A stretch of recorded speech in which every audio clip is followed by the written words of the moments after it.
Hi all. God of miracle നിങ്ങൾക്ക് കേട്ട് പരിചിതമായിരിക്കാം. എൻ്റെ ഒരു മാനിഫെസ്റ്റേഷൻ 28 ഡേയ്സ് പ്രാക്ടീസ് പ്രോഗ്രാമാണ്. അതിൻ്റെ 3 ബാച്ചസ് കഴിഞ്ഞു. അടുത്ത 4th ബാച്ച് ഉടനെ വരുന്നുണ്ട്. അപ്പോൾ അതിൽ നിങ്ങൾക്ക് ജോയിൻ ചെയ്യാൻ താല്പര്യമുണ്ടെങ്കിൽ, നിങ്ങളുടെ ലൈഫിലെ പുതിയ മിറക്കിൾസ് കാണണമെങ്കിൽ നിങ്ങൾ അതിനകത്ത് ജോയിൻ ചെയ്യണം. നമ്മുടെ ഡിസ്ക്രിപ്ഷനിൽ ലിങ്ക് കൊടുത്തിട്ടുണ്ടാകും. അപ്പം മിറക്കിൾ, ഈ പ്രപഞ്ചത്തിലെ ഏറ്റവും വലിയ മിറക്കിൾ എന്താണ്? ആ വാക്കിൽ തന്നെയുണ്ട് അർത്ഥം. നിങ്ങൾക്കറിയാമോ? ലോകത്തിലെ ഏറ്റവും വലിയ മിറക്കിൾ ആരാണ്? നിങ്ങൾ തന്നെയാണ് ഏറ്റവും വലിയ മിറക്കിൾ. ഈ പ്രപഞ്ചത്തിൽ നമ്മൾ ജനിച്ചു വന്നതും ഇതിൻ്റെ ഭാഗമായതൊക്കെ ദൈവത്തിൽ നിന്ന് നമുക്ക് കിട്ടിയ ഏറ്റവും വലിയൊരു അനുഗ്രഹമാണ്. ഏറ്റവും ഡീപ്പറായിട്ടുള്ളൊരു ഇമോഷൻ എന്ന് പറയുന്നത് സ്നേഹവുമാണ്. ലവ്, അതാണ് ഏറ്റവും വലിയ ഇമോഷൻ. നമുക്ക് വേണ്ടതും നമ്മൾ കൊടുക്കേണ്ടതുമായിട്ടുള്ള വലിയൊരു വിലപ്പെട്ട നിധി. അതോടൊപ്പം നമ്മുടെ ജീവിതത്തിൽ നമ്മൾ ഒഴിവാക്കേണ്ട ഒരു ഇമോഷനാണ് ഫിയർ. നമ്മുടെ ലൈഫിൽ അത് വേണ്ട. നമ്മൾ എത്രത്തോളം ഗ്രാറ്റിറ്റ്യൂഡ് നമ്മൾ പ്രാക്ടീസ് ചെയ്യുമോ, നന്ദി, നമ്മൾ ഈ ഭൂമിയിൽ വന്ന നാൾ മുതൽ ഇന്ന് വരെ നമുക്ക് ലഭിച്ച എല്ലാ സൗഭാഗ്യങ്ങളും ഓരോന്നോരോന്നായി എണ്ണി ഓർത്ത് നിങ്ങൾ ഗ്രാറ്റിറ്റ്യൂഡ് പറഞ്ഞു നോക്കിയേ, നമ്മുടെ ലൈഫ് എന്തുമാത്രം പവർഫുൾ ആകുന്നു എന്ന് നമുക്ക് അറിയാൻ സാധിക്കും. Start A day with grateful mind.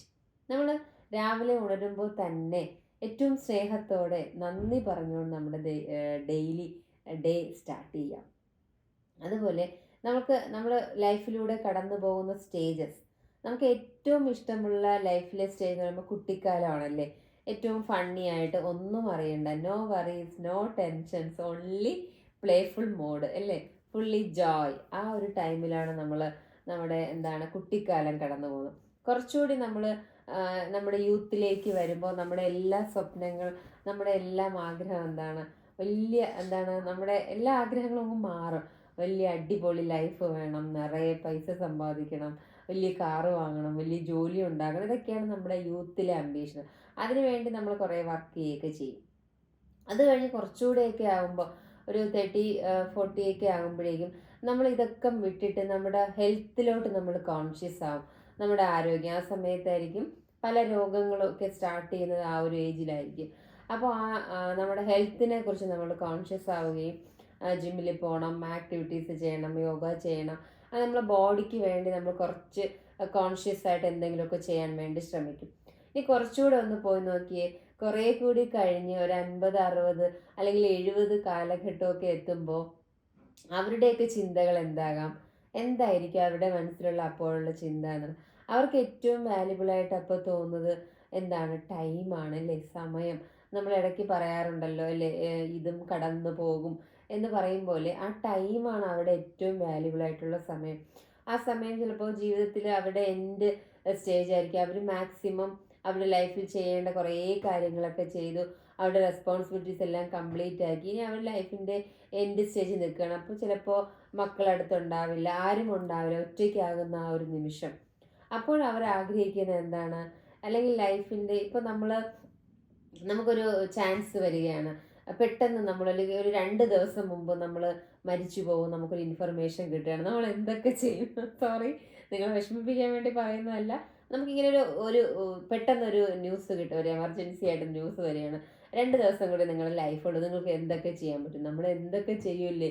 നമ്മളിങ്ങനെ ടെൻസ്ഡ് ആവും, എന്തൊക്കെ ചെയ്ത് തീർക്കാനുണ്ട്, എവിടെയൊക്കെ പോവും, എന്തൊക്കെ ചെയ്യും, ഇതൊക്കെ എന്ത് ചെയ്യുമല്ലേ, ഒത്തിരി നമ്മൾ കൺഫ്യൂസ്ഡ് ആവും.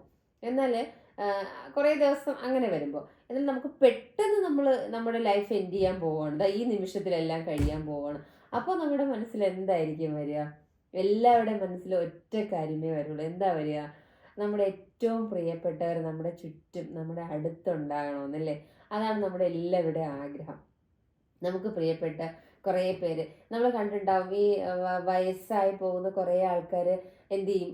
അവർക്കറിയാം എൻ്റെ സ്റ്റേജ് എത്തി എന്ന് പറയുമ്പോൾ അവർ കുറേ കൂട്ടുകാരെയൊക്കെ കാണാൻ ആഗ്രഹിക്കും, ബന്ധുക്കളെ, കുട്ടികളെ ഒക്കെ അവരുടെ അടുത്ത് കാണാനൊക്കെ ആഗ്രഹിച്ച് പറയാറില്ലേ. അപ്പോൾ നമ്മൾ പോയി കാണാറുണ്ട്, സംസാരിക്കാറുണ്ട്. അപ്പോൾ അതാണ് അവർക്ക് കിട്ടുന്ന ഏറ്റവും വലിയ സന്തോഷവും നമുക്ക് കൊടുക്കാൻ പറ്റുന്ന ഏറ്റവും വലിയ ഗിഫ്റ്റും അതാണ്. അപ്പോൾ അതാണ് ചുറ്റും സ്നേഹമുള്ളവർ ചുറ്റും നിൽക്കുക എന്നുള്ളത്. അപ്പോൾ ഈ പ്രപഞ്ചത്തിൽ തന്നെ ഏറ്റവും വലിയ ഏറ്റവും മഹത്തായ ഒരു നിധി എന്ന് പറയുന്നത്, ഏറ്റവും വലിയ മൂല്യം എന്ന് പറയുന്നത് സ്നേഹം തന്നെയാണ്. നന്നായി സ്നേഹിക്കാൻ നമുക്ക് കഴിയണം. ആ സ്നേഹം നമ്മുടെ പ്രപഞ്ചത്തിൽ, നമ്മുടെ യൂണിവേഴ്സിനെ നമ്മളെ പഠിപ്പിക്കുന്ന അതാണ്. സ്നേഹത്തിലൂടെ നമുക്ക് എല്ലാം നേടാൻ കഴിയണം. എല്ലാവരെയും നമ്മൾ സ്നേഹിക്കണം. എന്താ പറയുക, ഒന്നും പ്രതീക്ഷിക്കാതെ, പ്രതിഫലേച്ഛയില്ലാതെ എല്ലാവരെയും നമ്മൾ സ്നേഹിക്കുമ്പോൾ നമ്മളിലേക്ക് അത് വരിക തന്നെ ചെയ്യും. അപ്പോൾ അത് നമ്മൾ സ്നേഹം ഉണ്ടാക്കാൻ വേണ്ടിയിട്ട് ആദ്യം നമുക്ക് സ്നേഹം കൊടുക്കാനും കഴിയണം, സ്നേഹം വാങ്ങാനും കഴിയണം. അതോടൊപ്പം നമ്മൾ സ്വയം നമ്മളെ സ്നേഹിക്കുകയും വേണം. സെൽഫ് ലവ് ഞാൻ എല്ലാവരോടും എപ്പോഴും പറയാം. ഇപ്പോൾ എൻ്റെ കുറേ ഈ കമൻസിലൊക്കെ ഡൗട്ടായിട്ട് വരുന്ന കുറേ പേര് വിളിക്കുമ്പോൾ ചോദിക്കാറുണ്ട്, എന്താണ് ഞാൻ ഈ കാര്യങ്ങളൊക്കെ മാറ്റി വയ്ക്കുന്നു, എനിക്ക് ഒന്നിനും ഒരു സ്ഥിരതയില്ല എന്നൊക്കെ പറയുമ്പോൾ ഞാൻ എല്ലാവരോടും ആദ്യം പറയുന്നത്, സെൽഫ് ലവ് പ്രാക്ടീസ് ചെയ്യൂ. നിങ്ങൾ നിങ്ങളെ തന്നെ ഒന്ന് സ്നേഹിക്കൂ, നിങ്ങളെ തന്നെ ഒന്ന് അറിയൂ എന്നാണ് ഞാൻ പറയാറുള്ളത്. അപ്പം നമ്മൾ ചെയ്യേണ്ട കുറേ കാര്യങ്ങളുണ്ട്. നമുക്ക് വേണ്ടി നമ്മൾ നല്ലൊരു ടൈമിംഗ് നമ്മൾ കീപ്പ് ചെയ്യണം. നമ്മൾ എന്തിലാണോ നമ്മൾ എക്സ്പെർട്ടൈസ് ചെയ്യുന്നത് അതിൽ നമ്മൾ മിടുക്കരായിട്ട് മാറണം. പാഷനേറ്റ് നമ്മൾ ചെയ്യുന്ന കാര്യങ്ങൾ വളരെ സൂപ്പർബായിട്ട് എന്നെക്കൊണ്ട് ഇതൊക്കെ ചെയ്യാൻ സാധിക്കും, അത് എന്നെക്കൊണ്ടേ പറ്റൂ എന്നുള്ള രീതിയിൽ നമ്മൾ ചെയ്യണം. പോസിറ്റീവ് എനർജി നമ്മൾ എപ്പോഴും കീപ്പ് ചെയ്യുക. എല്ലാവരോടും, നമുക്ക് ചുറ്റുമുള്ളവരോടും, നമ്മൾ കാണുന്നവരോടും, നമ്മൾ പോകുന്ന വഴിയിലൂടെ, അപ്പോൾ എല്ലാ സ്ഥലത്തും നമ്മളൊരു പോസിറ്റീവായിട്ട് എനർജി കീപ്പ് ചെയ്യുക. അപ്പം ഈ കുറച്ച് കാര്യങ്ങളൊക്കെ നമുക്ക് ലൈഫിൽ മാറ്റം വരുത്താൻ വേണ്ടി കുറേ കാര്യങ്ങൾ ഇങ്ങനെ അപ്ലൈ ചെയ്ത് നോക്കാൻ പറ്റും കേട്ടോ. അപ്പോൾ ഇതൊക്കെ എന്താണ്, ഈ ഒരു പ്രാക്ടീസിൻ്റെ കൂടെ നമ്മൾ ചെയ്യേണ്ടതാണ്. ഈ സ്നേഹം, കരുണ, ദയ ഒക്കെ നമ്മുടെ മനസ്സിൽ എപ്പോഴും ഉണ്ടാകണം.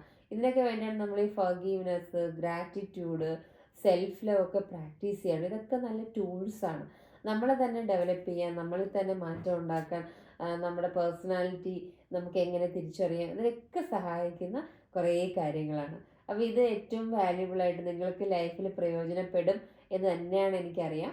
അപ്പോൾ ഞാൻ ആദ്യം പറഞ്ഞു തുടങ്ങിയതുപോലെ ഗോഡ് ഓഫ് മിറാക്കിൾ എന്ന് പറയുന്ന 28 ഡേയ്സ് മാജിക് പ്രാക്ടീസ് ചെയ്തു വരുന്നുണ്ട്. അതിൽ നിങ്ങൾക്ക് ജോയിൻ ചെയ്യാൻ താല്പര്യമുണ്ടെങ്കിൽ നമുക്ക് ഈ നിങ്ങൾ താഴെ കാണുന്ന ലിങ്കിലും അല്ലെങ്കിൽ ഫോൺ നമ്പറിലോ കോൺടാക്റ്റ് ചെയ്യാവുന്നതാണ്. നിങ്ങൾക്ക് വന്നു കഴിഞ്ഞാൽ നിങ്ങളുടെ ലൈഫിലെ മിറക്കിൾ നിങ്ങൾക്ക് തന്നെ കണ്ടറിയാൻ, തൊട്ട് നോക്കാൻ നിങ്ങൾക്ക് സാധിക്കും. Okay, thank you all. I am your Divya Sajid from Divus Happiness Hub. Love you all.